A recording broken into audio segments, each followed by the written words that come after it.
haleluya, haleluya, haleluya. Saudara gue berkati oleh Tuhan, kita harus bersuka cita di dalam Tuhan. Pagi hari ini kita ada semua karena anugerah Tuhan. Ya, jadi mari kita panjatkan pujian syukur hanya kepada Tuhan. Kita memuliakan Tuhan, kita mengagungkan Tuhan. Kita memuji-muji nama Tuhan.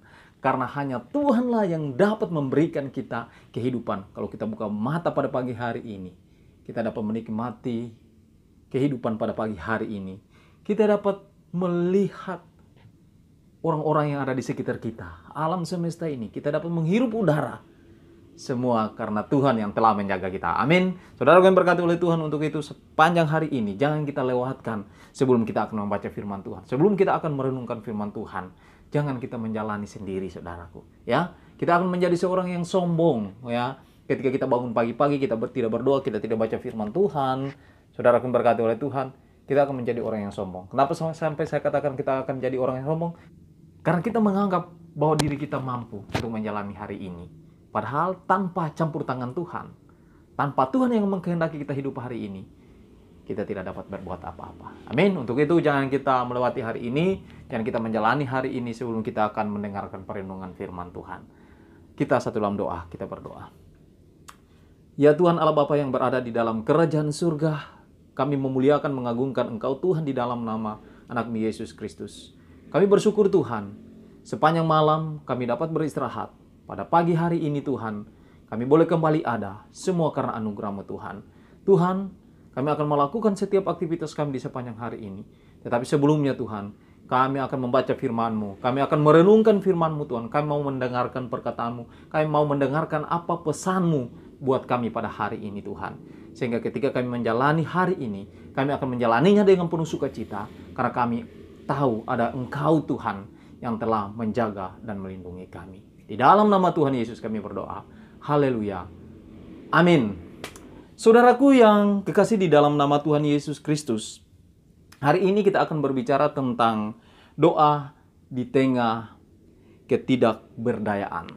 Ya, doa di tengah ketidakberdayaan. Saudara berkati oleh Tuhan, kita buka Alkitab kita di dalam Injil Markus 10 ayat yang ke-46 hingga ayat yang ke-52.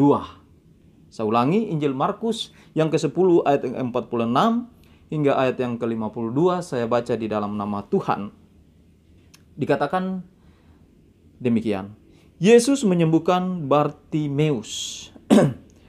Lalu tibalah Yesus dan murid-muridnya di Yeriko. Dan ketika Yesus keluar dari Yeriko bersama-sama dengan murid-muridnya, dan orang banyak yang berbondong-bondong,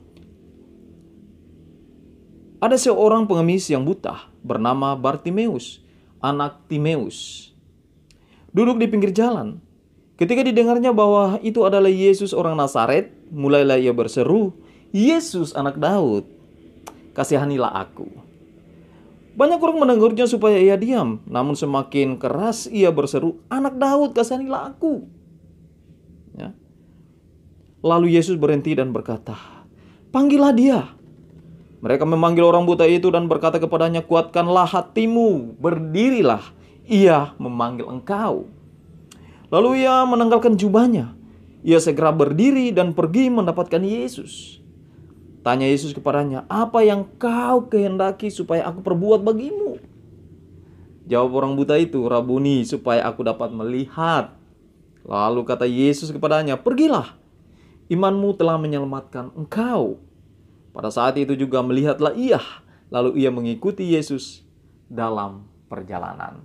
Saudara yang berkati oleh Tuhan, judul perenungan firman Tuhan pada pagi hari ini saya beri judul doa di tengah ketidakberdayaan. Saudaraku yang berkati oleh Tuhan, hari ini seorang buta yang bernama Bartimeus ini mau mengajarkan kepada kita, ketika kita ada di dalam ketidakberdayaan, ketika kita sedang berdoa di dalam ketidakberdayaan, apa yang kita harus lakukan sehingga kita dapat memiliki janji-janji Tuhan, sehingga kita dapat mengalami mujizat di dalam kehidupan kita. Yang pertama yang kita lakukan adalah kita sungguh-sungguh dan merendahkan diri di hadapan Tuhan. Ketika Tuhan Yesus lewat, orang banyak di situ, saudara, berbondong-bondong mengikuti Yesus. Dikatakan dia berseru, Ya, dia berseru. Artinya dia berseru mengeluarkan suara yang keras, memanggil Tuhan, memanggil Yesus. Dan dia katakan, Yesus anak Daud, kasihanilah aku. Kadang-kadang pula ketika kita datang kepada Tuhan, kita memanggil Tuhan untuk mau menyelesaikan permasalahan di dalam kehidupan kita. Kadang-kadang kita masih dengan keangkuhan kita. Kadang-kadang kita masih dengan kesombongan kita. Kita masih berharap, ini kalau Tuhan nggak jawab doa saya masih ada jalan keluar gitu. Saya masih punya harta, saya masih punya simpanan ini. Saya masih punya simpanan ini. Tetapi ketika kita belajar dari Bartimeus, saudara boleh lihat, dia berseru, dia katakan, Yesus anak Daud, kasihanilah aku. Kasihanilah aku. Ini wujud bahwa dia merendahkan diri di hadapan Tuhan. Yang ini yang harus kita lakukan di dalam kehidupan kita. Ketika kita sedang berdoa di dalam ketidakberdayaan kita. Mari kita sungguh-sungguh berdoa kepada Tuhan. Sungguh-sungguh datang kepada Tuhan dan merendahkan diri di hadapan Tuhan. Kita tanggalkan kesombongan kita. Kita tanggalkan apa yang menjadi kebanggaan hidup kita. Kita tanggalkan. Kita benar-benar hanya berharap, hanya bergantung kepada Yesus Kristus, Sang Pemberi kehidupan itu. Dan kita percaya bahwa Tuhan akan menyelesaikan masalah kita dengan cara Tuhan sendiri. Yang kedua, saudaraku yang berkati oleh Tuhan, adalah semakin giat untuk berdoa. Terkadang kala saudaraku berkati oleh Tuhan, ketika kita tidak mampu lagi menjalani hidup ini, ketika kita tidak berdaya, kita datang kepada Tuhan. Tetapi ketika kita datang 1-2 kali kita berdoa, maka berikutnya kita sudah mulai bosan. Ketika Tuhan belum menjawab doa kita. Saudaraku yang berkati oleh Tuhan, ketika kita benar-benar mau datang kepada Tuhan, ada begitu banyak rintangan, ada begitu banyak halangan, ada begitu banyak permasalahan yang akan datang dalam hidup kita.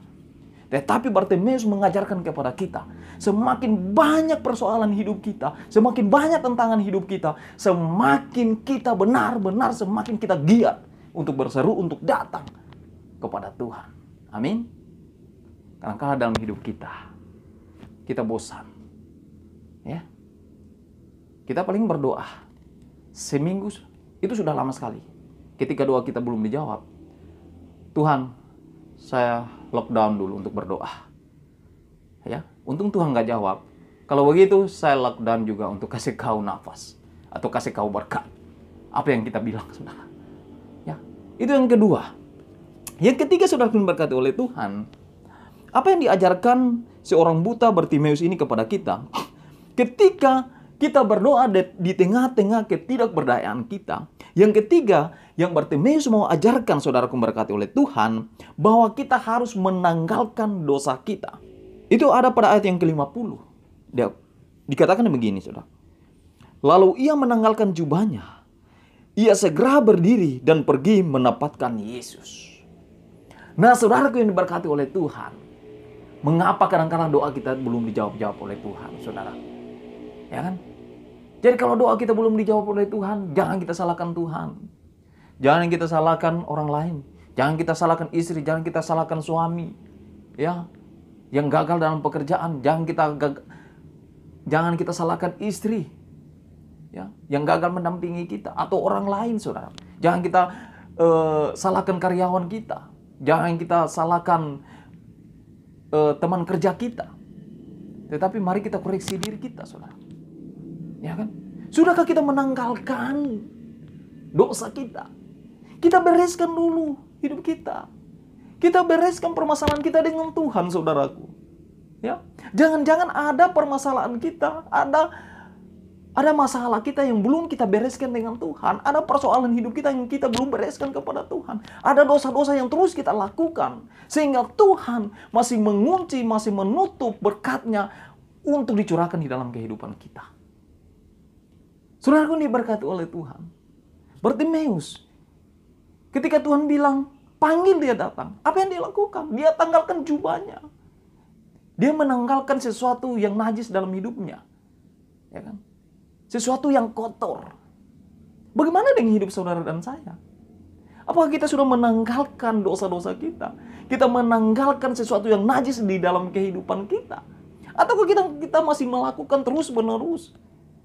Ketika kita berdoa, walaupun doa kita di dalam ketidakberdayaan kita, Tuhan tidak jawab doa kita, maka kita katakan kepada Tuhan, Tuhan stop, saya tidak mau lagi berdoa. Emang yang cuma doa-doa terus yang saya harus kerja tiap hari? Saya harus kerja Tuhan. Tetapi kita tidak melihat, kita tidak mengoreksi diri kita. Apakah kita sudah menanggalkan dosa-dosa kita? Saudaraku yang berkati oleh Tuhan, Bartimeus mengajarkan kepada kita, ketika kita berdoa di tengah-tengah ketidakberdayaan kita, jangan kita lupa koreksi diri kita. Kita bereskan dulu persoalan kita dengan Tuhan. Kita mohon ampun kepada Tuhan, kita tanggalkan, kita tinggalkan. Jangan cerita hidup kita yang lama, yang buruk-buruk, saudaraku yang berkati oleh Tuhan. Yang tidak berkenan di hadapan Tuhan, kita tanggalkan, kita tinggalkan, kita buang semuanya. Kemudian kita datang kepada Tuhan. Yang keempat, saudaraku yang berkati oleh Tuhan, Bartimeus mau mengajarkan kepada kita, ketika kita berdoa di tengah-tengah ketidakberdayaan kita, saudara yang berkati oleh Tuhan. Yang keempat adalah percaya sungguh kepada Tuhan. Saudara yang berkati oleh Tuhan, dikatakan ayat ke-51 dan 52 begini. Tanya Yesus kepadanya, apa yang kau kehendaki supaya aku perbuat bagimu? Jawab orang buta itu, Rabuni, supaya aku dapat melihat. Lalu kata Yesus kepadanya, pergilah, imanmu telah menyelamatkan engkau. Berbicara tentang iman, berbicara tentang kepercayaan, saudaraku. Ya? Yesus tahu bahwa Bartimeus ini mempunyai iman yang teguh, iman yang kuat. Yesus tahu, dia percaya. Yesus tahu bahwa Bartimeus sangat percaya bahwa Yesus dapat menyembuhkan, dapat menyelesaikan permasalahan hidupnya, kebutaannya. Ya. Yesus tahu persis, saudara. Sehingga Yesus berkata, pergilah, imanmu telah menyelamatkan engkau, saudara. Ya. Kadang-kadang kita berdoa, tapi kita tidak percaya dengan doa kita. Ya. Atau kita berdoa, Tuhan, tolong rubah suami saya, Tuhan. Suami saya kasar sekali, Tuhan. Saya serahkan dia kepadamu, Tuhan. Tolonglah saya, Tuhan. Saya percaya, Tuhan. Engkau mampu menyelesaikan masalah saya. Kadang-kadang kita berdoa begitu. Tetapi ketika kita selesai berdoa, kita mulai curhat kepada tetangga kita. Benar tidak? Kita mulai curhat kepada tetangga kita. Kita mulai curhat ke media sosial. Ke Facebook. Sehingga orang satu dunia yang baca, saudaraku. Ya. Kita mulai omong-omongin dia. Bagaimana dengan pengaduan kita kepada Tuhan tadi? Katanya kita sudah serahkan. Tuhan, saya serahkan suami saya kepadamu. Mengapa kita harus mengingat-ingat lagi sesuatu yang kita sudah serahkan kepada Tuhan? Berarti ketika kita sudah serahkan kepada Tuhan, saudara berkati oleh Tuhan, dan kita masih mengingat-ingat lagi, kita masih curhat kepada orang lain, kita masih curhat ke media sosial. Saya mau katakan, saudaraku berkati oleh Tuhan, berarti saudara dan saya tidak percaya 100% akan kuasa Tuhan mampu memulihkan kehidupan kita. Hari ini, Bartimeus mau mengajarkan kepada saudara dan saya, ketika kita berdoa di tengah-tengah ketidakberdayaan kita, kita harus percaya 100% kepada Tuhan. Tuhan mampu menyelesaikan masalah hidup kita. Amin. Hari ini, sesuatu yang luar biasa yang Alkitab mau ajarkan kepada saudara dan saya. Agar supaya kita tetap semangat untuk berdoa. Ya? Semangat untuk berdoa. Jangan jemu-jemu untuk berdoa, saudaraku. Ya kan? Sungguh-sungguh berdoa, merendahkan diri kepada Tuhan. Semakin giat untuk berdoa. Mari kita menanggalkan dosa-dosa kita. Dan yang keempat adalah percaya sungguh kepada Tuhan Yesus, bahwa Dia mampu menyelesaikan masalah hidup kita. Tuhan Yesus memberkati kita mulai dari hari ini dan sampai selama-lamanya. Haleluya. Amin. Kita satu dalam doa, kita berdoa. Terima kasih Tuhan. Pagi hari ini kami boleh mendengarkan firman-Mu, Tuhan. Kami percaya firman-Mu ini telah menguatkan iman kami. Tuhan, Engkau mampukan kami untuk melakukan firman-Mu. Kadang-kadang kami harus jatuh ke dalam dosa. Kadang-kadang kami tidak menyerahkan sepenuh hidup kami kepadamu, Tuhan. Kadang-kadang kami tidak percaya 100% kepadamu Tuhan. Kami masih mau mengandalkan orang lain. Masih mau mengandalkan materi, kekayaan kami dalam hidup kami. Ampuni kami Tuhan. Ampuni kami Tuhan. Biarlah Engkau terus mengajarkan kepada kami sesuatu. Engkau terus mengajarkan kepada kami bahwa hanya Engkaulah Tuhan yang mampu menyelesaikan setiap persoalan dalam hidup kami. Di dalam nama Tuhan Yesus, hamba-Mu berdoa mengucap syukur. Haleluya. Amin.